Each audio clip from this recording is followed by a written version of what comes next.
বন্ধুরা, digital English ক্লাসে তোমাদের সবাইকে স্বাগত। আজকে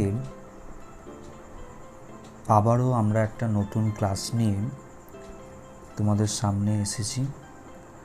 তো দেখতেই পাচ্ছ আজকে কোন বিষয়টা নিয়ে আলোচনা করা হবে। আজকের ভিডিওটা একটু লেন্দি হবে, তাই আমি আশা রাখব যে তোমরা ভিডিওটা শেষ অবধি দেখবে। আমার মনে হয় এই ভিডিওটা তোমাদের কাছে খুবই হেল্পফুল হবে। তো আজকে যে বিষয়টা নিয়ে আমরা আজকে আলোচনা করব সেটা হচ্ছে পজিশনস অফ অ্যাডভার্বস, অর্থাৎ অ্যাডভার্ব কোথায় কোথায় বসে এটা আমাদের কিন্তু জানতে হবে। এবং এটা একবার জেনে গেলে তোমাদের কিন্তু একটা সেন্টেন্সকে কিভাবে লিখতে হবে তা তোমাদের কাছে একটা আইডিয়া চলে আসবে এবং খুবই সহজ হবে যে কোনো সেন্টেন্স লিখতে গেলে। তো বেশি কথা বাড়াবো না, একদম আমরা ক্লাসের মধ্যে প্রবেশ করি। তো প্রথমেই দেখতে পাচ্ছ যে রুল ফার্স্ট, মানে পজিশন অফ অ্যাডভার্বস অনেকগুলো রুলস আছে। এই রুলসগুলোর মধ্যে প্রথম রুল হচ্ছে, দেখো, an adverb is generally used before adjectives and other adverbs. তার মানে একটা অ্যাডভার্ব সাধারণত কিন্তু অ্যাডজেক্টিভ বা অ্যাডভার্বের আগেই ব্যবহৃত হয়, অর্থাৎ অ্যাডজেক্টিভ আর অ্যাডভার্ব নিজেই মডিফাই করে।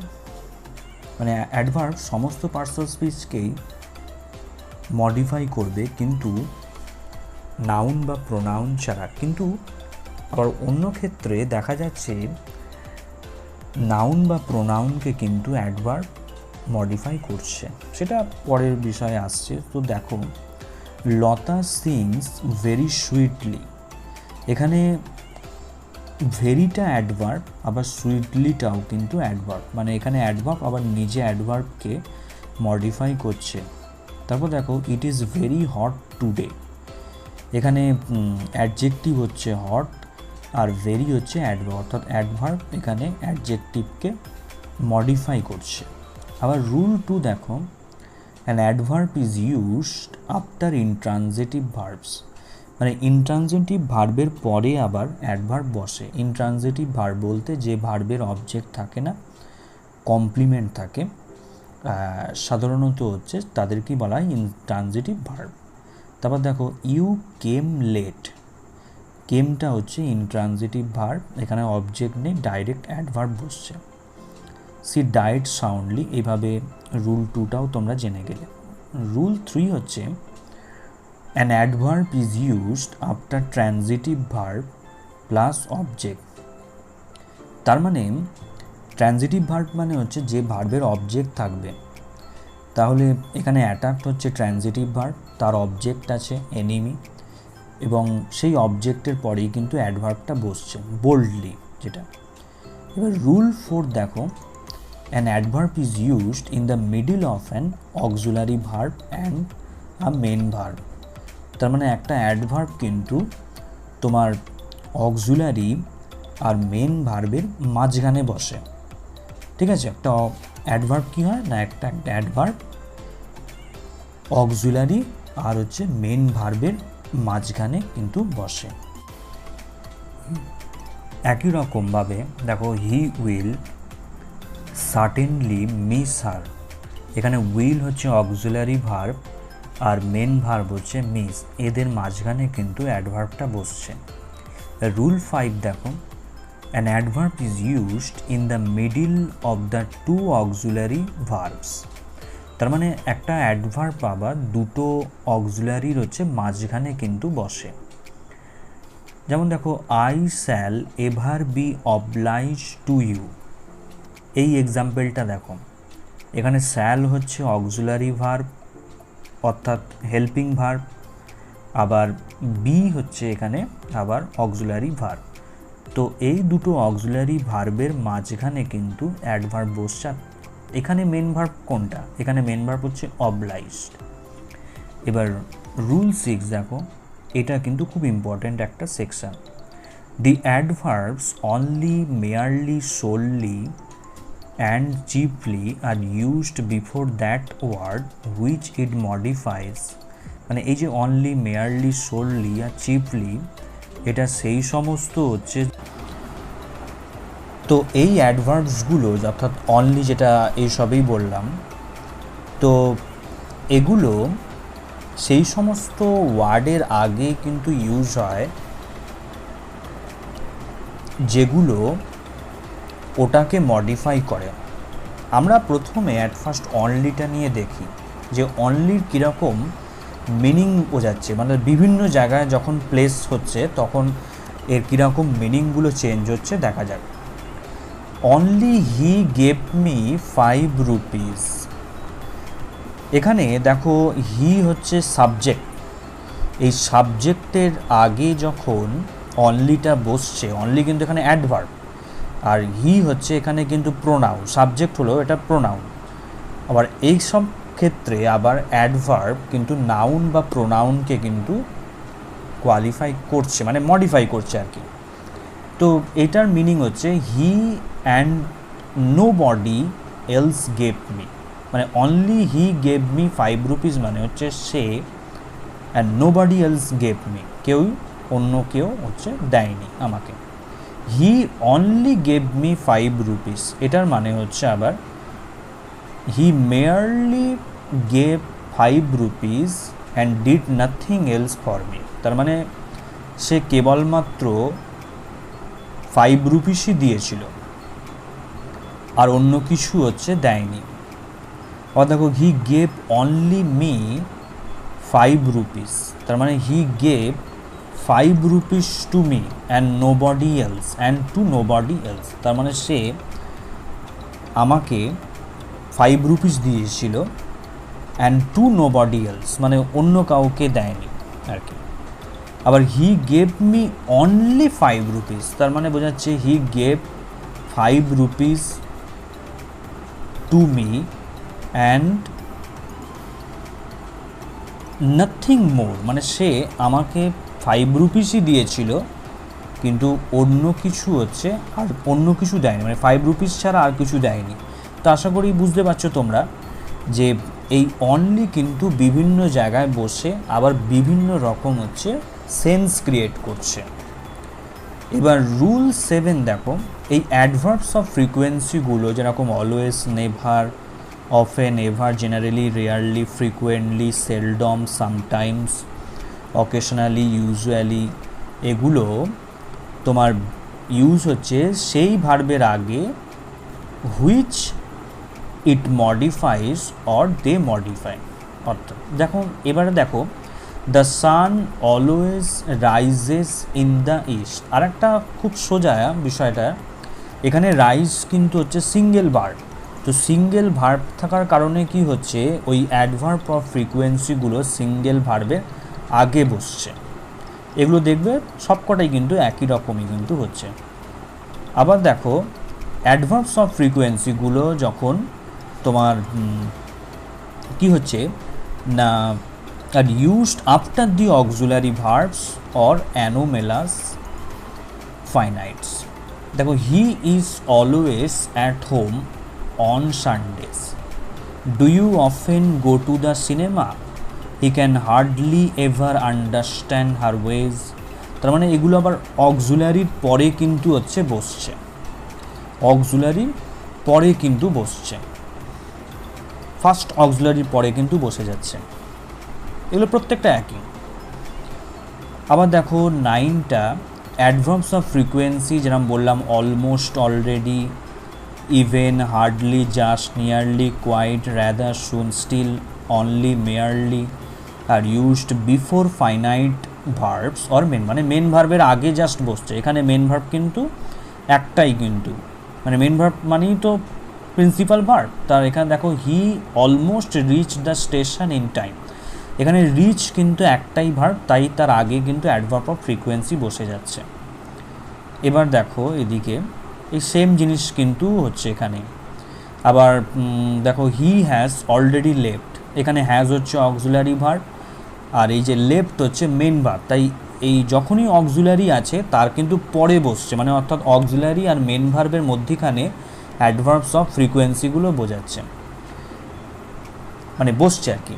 এবার রুল 11 দেখো, অ্যাডভার্বস অফ কোয়ান্টিটি যেগুলো একটা পরিমাণ বোঝায়, যেমন too, very, quite, completely, greatly are generally used before adjectives or adverb, মানে এগুলো কোয়ান্টিটিগুলো, এগুলো হচ্ছে তোমার অ্যাডজেক্টিভের আগে অথবা অ্যাডজেক্টিভের হচ্ছে এই অ্যাডভার্বের কিন্তু আগে বসে। যেমন হি ইজ টু উইক, এখানে উইকটা হচ্ছে অ্যাডজেক্টিভ আর অ্যাডভার্ব দিয়ে কিন্তু মডিফাই করছে অ্যাডজেক্টিভটাকে। ইউ রান ভেরি ফাস্ট, ভেরিটা হচ্ছে অ্যাডভার্ব, আবার ফাস্টটাও কিন্তু অ্যাডভার্ব, এরকমভাবে ইউজ হয়েছে। এবার অ্যাডভার্ব অফ কোয়ান্টিটি, এবার এনাফ আছে, enough is used after an adjective or an adverb which it modifies. এই এনাফ বলে শব্দটা কিন্তু খুব কনফিউজিং আর কি। এবার এটা কিন্তু অ্যাডজেক্টিভের পরেও হয়, আবার হচ্ছে তোমার অ্যাডভার্বের পরেও কিন্তু ইউজ হয়। যেমন দেখো he was foolish enough to offend you, এখানে ফুলিশটা হচ্ছে অ্যাডজেক্টিভ আর এনাফটা হচ্ছে তার পরে বসছে, এনাফটা হচ্ছে অ্যাডভার্ব। আবার যখন অ্যাডভার্বের হচ্ছে যে পরে বসছে, তারপর দেখো একটা এক্সাম্পল বলছি, এখানে সেটা নিয়ে দেওয়া নেই। He runs fast enough to win the race, he runs fast enough to win the race, fast হচ্ছে অ্যাডভার্ব আর এনাফটা কিন্তু অ্যাডভার্বের পরে বসছে আর কি। এবার দেখো adverbs of place such as here, there, everywhere, এগুলো হচ্ছে ভার্বের পরে বসে অথবা সেন্টেন্সের একেবারে শেষে বসে।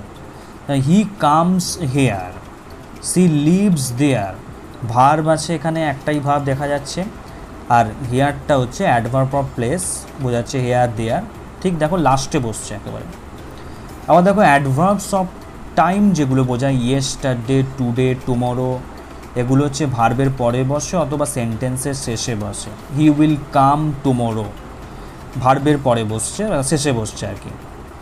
এবার রুল 14 দেখো, adverbs of manner such as hard, fast, carefully, beautifully, এগুলো ভার্বের পরেই বসে, মানে ম্যানার যে অ্যাডভার্বগুলো। হি রানস ফাস্ট, দেখো ম্যানার ইউজ হয়েছে। হি ওয়ার্কড হার্ড। এবার যেটা আছে নোট আছে দেখো, এই adverb of place, adverb of time, adverb of manner, এগুলো কিন্তু ভার্ব প্লাস অবজেক্টের পরেই ইউজ হয়, মানে ভার্ব আছে তারপর অবজেক্ট তারপর প্লেস বোঝাচ্ছে, আবার ভার্ব আছে অবজেক্ট আছে অ্যাডভার্ব অফ টাইম বোঝাচ্ছে সেকেন্ড এক্সাম্পলটা, আবার ভার্ব আছে অবজেক্ট আছে তারপর ম্যানার ইউজ হচ্ছে আর কি। এরপর পরেরটা আসা যাক, adverbs of manner are not used in the middle of a verb and an object, এটা কিন্তু করা যাবে না, যে অর্থাৎ ভার্ব আর অবজেক্টের মাঝখানে আমি তোমার দিয়ে দেবো, মানে ম্যানার দিয়ে দেবো, সেটা করলে কিন্তু মিস্টেক হয়। যেমন দেখো I admitted frankly my mistakes, এখানে অ্যাডমিটেড ভার্ব আবার মিস্টেক্স হচ্ছে অবজেক্ট আছে, তাহলে মাঝখানে বসেছে, আমরা হয় না, তাহলে এরকম করতে হবে কি I admitted my mistakes frankly, অথবা আমরা করতে পারি I frankly admitted my mistakes. কিন্তু কখন করা যাবে না, যখন বোঝাচ্ছে when a clause or a good many words qualify an object. Sometimes adverbs of manner are used in the middle of a verb and an object. দেখো এক্সাম্পলটা দেখো, দেখলেই বুঝতে পারবে। He rewarded liberally all those who had served him well, এখানে rewarded হচ্ছে verb আছে, ভার্বের পরে কিন্তু অ্যাডভার্বটা বসছে, তারপর কিন্তু হচ্ছে তোমার অবজেক্টটা আছে, এবার এই অবজেক্টের পরে কিন্তু একটা ক্লজ শুরু হয়ে গেছে। সো এই সব ক্ষেত্রে কিন্তু আমরা মাঝখানে কিন্তু বসাতে পারি, অর্থাৎ ভার্ব আর অবজেক্টের মাঝে কিন্তু বসাতে পারি। আবার এই সামহাউ কিন্তু রুল 15 যেটা আছে, somehow is used in the sense of some way or some ways in a way that is not known for a reason that you don't know or understand as an adverb in the starting of the sentence. মানে বিভিন্ন রকম বোঝায় somehow, কিন্তু এমন বোঝায় যে যেটা in a way that is not known, এটা জানা নেই বা সার্টেন মানে নিশ্চিতভাবে বলতে পারছো না, এরকম বোঝায়। যেমন দেখো somehow I don't like his company, এরকম। আবার he passed somehow, he passed the examination somehow, এগুলো কিন্তু তিনটেই কিন্তু আলাদা আলাদা মিনিং আছে। কোনটার মিনিং বোঝাচ্ছে দ্যাট ইজ নট নোন, আবার কোনটার মিনিং বোঝাচ্ছে for a reason that you don't know or understand, তুমি বুঝতে পারছো না, এরকম আর কি। এবার কিন্তু যেটা ইউজটা করা হয়েছে, adverbs of manner are used before the past participle or after the past participle in the sentence of passive voice. Passive ভয়েসের ক্ষেত্রে কি হচ্ছে, তখন আমরা অ্যাডভার্বস অফ ম্যানারটা কখন কীভাবে ইউজ করবো আর কি। The building has been carefully constructed, তার মানে এখানে কিন্তু এই যে মেন ভার্ব আছে কনস্ট্রাক্টেড, এর আগে বসেছে। আবার দেখো এটাকে আমরা পরেও করতে পারি, কোনো অসুবিধা হবে না, মানে মেন ভার্বের এই V3 ফর্মের হচ্ছে পরেও করতে পারি। আবার দেখো if the structure verb plus preposition plus object is used, an adverb of manner is used before a preposition, মানে প্রেপোজিশন আগে হচ্ছে। যখন হি লাভড লাভিংলি অ্যাট হার, এখানে অ্যাটটা হচ্ছে প্রিপোজিশন, তার আগে কিন্তু আছে ভার্ব লাভ, তারপর হচ্ছে অবজেক্ট আছে, অ্যাটের পর অ্যাট প্রিপোজিশনের পর অবজেক্ট হিসাবে হারটা বসছে। তো এদের কিন্তু ভার্বের পরে কিন্তু এটা কিন্তু ম্যানারটা বসে যাচ্ছে আর কি। আমরা আবার লাস্টেও করতে পারি, কোনো অবজেক্ট মানে অবজেক্টের পরেও ইউজ করা হতে পারে, তো সেক্ষেত্রে কোনো অসুবিধা হবে না আর কি। তারপর দেখো রুল 18টা দেখো, if adverb of manner, adverb of place and adverb of time are use together in a sentence, the sequence of MPT is followed. এটা কিন্তু মোস্ট ভাইটাল একটা, মানে যখন আমরা আরেকটু বড় করছি সেন্টেন্স, তখন আমরা কীরকমভাবে একটা সেন্টেন্স কিন্তু ফর্ম করব, অর্থাৎ এমপিটির সূত্র মেনে চলে। এমপিটি মানে হচ্ছে এম মানে অ্যাডভার্ব অফ ম্যানার, পি মানে হচ্ছে অ্যাডভার্ব অফ প্লেস, বা টি মানে হচ্ছে অ্যাডভার্ব অফ টাইম। যেমন দেখো he wrote the letter swiftly at home yesterday, সুইফটলিটা হচ্ছে ম্যানার বোঝাচ্ছে, অ্যাট হোমটা বোঝাচ্ছে তোমার প্লেস বোঝাচ্ছে, আবার ইয়েস্টারডে মানে হচ্ছে টাইম বোঝাচ্ছে। আমরা যদি এর পরের যেটা আছে পরের তিনটে হচ্ছে ভুল, এরকম লিখলে কিন্তু মুশকিল হয়ে যাবে। আবার দেখো if an adverb of place and an adverb of manner are use together after the verb come, go, arrive and enter, the sequence of PM is followed. মানে পিএম হচ্ছে অ্যাডভার্ব অফ প্লেস, আবার M মানে হচ্ছে adverb of manner. যেমন mister Pathak went there secretly, আমরা যদি করে ফেলি যে mister Pathak went secretly there, তাহলে ভুল হয়ে যাবে। মানে এই সমস্ত ভার্বের ক্ষেত্রে আমরা কিন্তু মানে যদি আমরা প্লেস আর ম্যানার বোঝাতে চাই, তাহলে কিন্তু পিএম এই অর্ডারটা ফলো করবে, মানে অ্যাডভার্ব অফ প্লেস আবার অ্যাডভার্ব অফ ম্যানার, এটা বোঝাবে কিন্তু। এরপর দেখো আবার একটা এক্সাম্পল দেওয়া আছে, the boys entered the classroom silently, কিন্তু সাইলেন্টলি দ্য ক্লাসরুম হবে না কিন্তু। এবার লাস্ট আর একটা বাকি আছে, তাহলে শেষ হয়ে যাবে। Adverbs of manner are used after the words away, back, forward, home, in, on, out and round, but adverbs of manner are not used before the words, মানে এর আগে কিন্তু ব্যবহার করা যাবে না। যেমন দেখো my friend walked away sadly, কী সুন্দর হচ্ছে, কিন্তু আমরা আগে ব্যবহার করলে মিস্টেক হয়ে যাবে। আমি যদি ইউজ করি my friend walk sadly away, তাহলে কিন্তু পুরোপুরি মিস্টেক হয়, এরকম লেখা হয় না। রুল 19টা দেখো, if an adverb of place, adverb of frequency and adverb of time are use together in a sentence the sequence of PFT is followed. মানে আমরা রাখছি অ্যাডভার্ব অফ প্লেস প্রথমে, তারপর অ্যাডভার্ব অফ ফ্রিকোয়েন্সি রাখছি, তারপর যদি অ্যাডভার্ব অফ টাইম রাখি তাহলে কিন্তু সূত্রটা PFT ফলো করবে। তারপর FPT হবে না, PTF হবে না, TPF হবে না, TFP, এইরকম যে চারটে সেন্টেন্স দেওয়া আছে, মানে প্রথমটা সঠিক, তারপর যে চারটে দেওয়া আছে সেটা কিন্তু ভুল। এরকম যদি আমরা যদি অর্ডার করি তাহলে কিন্তু ভুল হয়ে যাবে। যদি আমরা প্লেস, ফ্রিকোয়েন্সি আর টাইম বোঝাই তাহলে এই রকম একটা সেন্টেন্স বলা হচ্ছে, he comes here 2 times in a week, এটা কিন্তু রাইট সেন্টেন্স।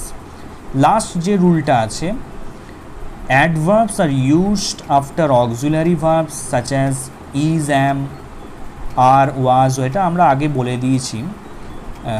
তারপরে দেখো, an adverb is used before have to and use to, but an adverb is not used after have to and use to. মানে have to আর use to এর আগে কিন্তু আমরা অ্যাডভার্ব ইউজ করা যাবে, কিন্তু তাদের পর যদি আমরা করি কিন্তু মিস্টেক হয়ে যাবে। যেমন দেখো, I often have to go to school on foot, এখানে হ্যাভ টুর আগে কিন্তু অ্যাডভার্বটা ইউজ হয়েছে।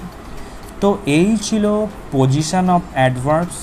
আশা করি তোমরা বুঝতে পেরেছো, আর যদি না বুঝতে পারো তাহলে অবশ্যই কিন্তু কমেন্ট সেকশানে বলবে তোমাদের পয়েন্টস অফ ভিউজগুলো, তাহলে বিষয়টা আরও যে ক্লিয়ার হয়ে যাবে। যতটা আমি পেরেছি ততটা ক্লিয়ার করে দিয়েছি আর কি। দেখো তোমরা ভিডিওটা শেষ অবধি, তাহলে আরও ভালো করে বুঝতে পারবে তোমরা।